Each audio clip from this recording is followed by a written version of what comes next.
You've never seen anything like this.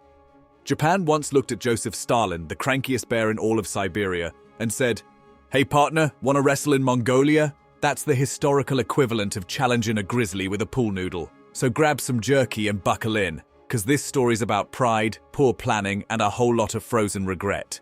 Picture the late 1930s, Japan strutting round Asia like a rooster that just found caffeine, already swinging at China and feeling unstoppable.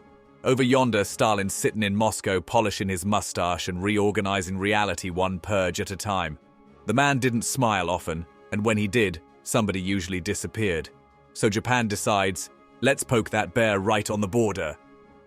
Somewhere in a smoky war room, a general taps a map of Mongolia and says, "See this spot? Nomenhan, tiny patch of dirt. Stalin won't mind. Yeah, and my grandma won't mind if you borrow her dentures. Till supper time." They truly thought the Red Army was bluff and bluster. That's like saying a tornado's just an aggressive breeze. Summer 1939 rolls in hotter than a jalapeno sauna, and the Japanese army heads for Mongolia. Dust clouds rise, drums pound, somebody yells "Banzai!" and Destiny leans back saying, "All right, this'll be funny." Trouble is, they ain't got near enough tanks, and they figure open grassland makes for a fine ambush spot. That's like hiding behind a mailbox in a thunderstorm. Then comes Stalin's reply. He don't argue, he delegates. He sends General Gorgy Zhukov, a man whose handshake could bend a horseshoe. Zhukov takes one look at the invasion and says, "Comrades, let's teach 'em why Mother Russia don't do gentle." Moments later, the sky fills with bombers, the ground rumbles like God's drum solo, and Japanese soldiers realize they brought a spoon to a tank buffet. Their armor, cute little tin cans, Soviet armor, metal monsters belching smoke and vengeance. Every charge Japan makes turns into modern art courtesy of Russian artillery. One poor pilot radios, "We're surrounded," and command answers, "Good, now you can attack in every direction." Friend, that ain't bravery, that's optimism on life support. Still, Tokyo insists victory's near. Yeah, near the graveyard. They misread the terrain, undercount the enemy, and overestimate luck.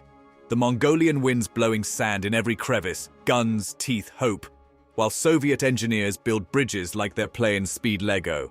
Zhukov coordinates tanks and planes like a maestro conducting thunder.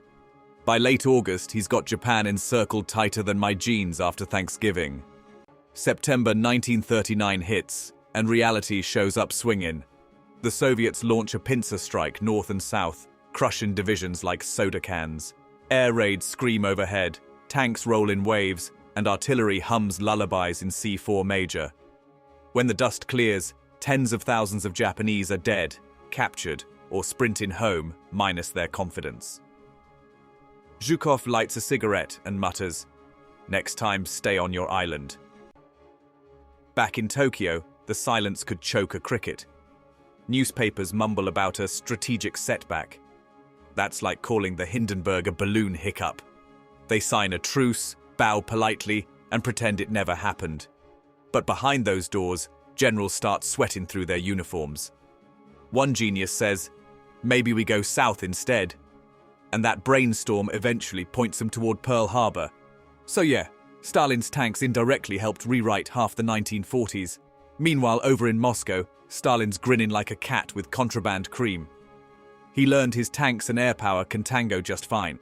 He promotes Zhukov, orders 1,000 more machines, and files the lesson under How to Humiliate Fascists Later. When Hitler invades 2 years on, that same Zhukov will be the one slam-dunking Nazis back toward Berlin. So in a twist of fate, Japan's bad call helps save Europe's bacon. Now what's the moral here? Never poke something that hibernates with artillery. If a nation's mascot is a bear, maybe don't test its temper. Japan went in for glory and came out a cautionary meme. As my uncle Cletus likes to say, if the stove's red, don't touch it twice. But let's rewind a bit. While the rest of the world's preparing for global mayhem, Hitler sketching borders, Britain making tea defense plans, Japan's out here trying to cosplay Napoleon with fewer horses and more hubris. They believed the spirit of Bushido could outpunch Soviet steel. Turns out steel don't care about spirit, it just flattens it politely. If Japan had somehow won, they might have owned Mongolia, threatened Siberia, maybe grabbed Soviet oil fields. Instead, their defeat shoved them toward the Pacific and the United States. One border brawl in the middle of nowhere set off dominoes that rattled the whole century.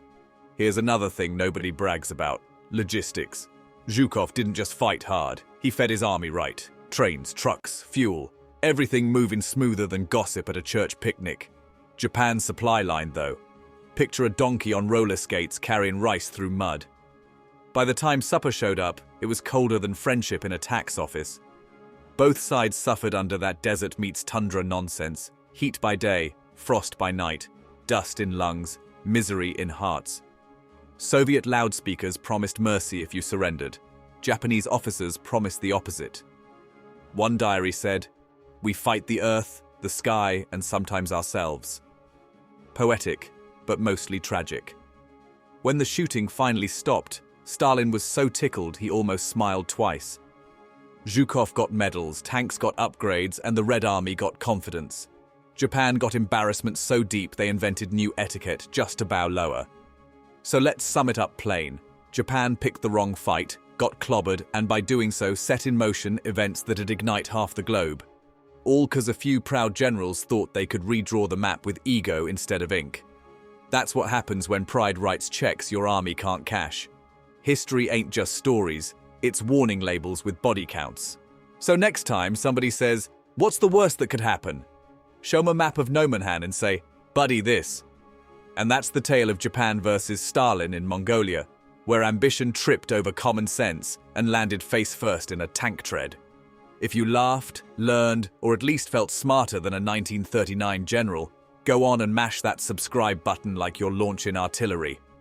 Drop a comment telling me which blunder we should roast next, 'cause history's full of them.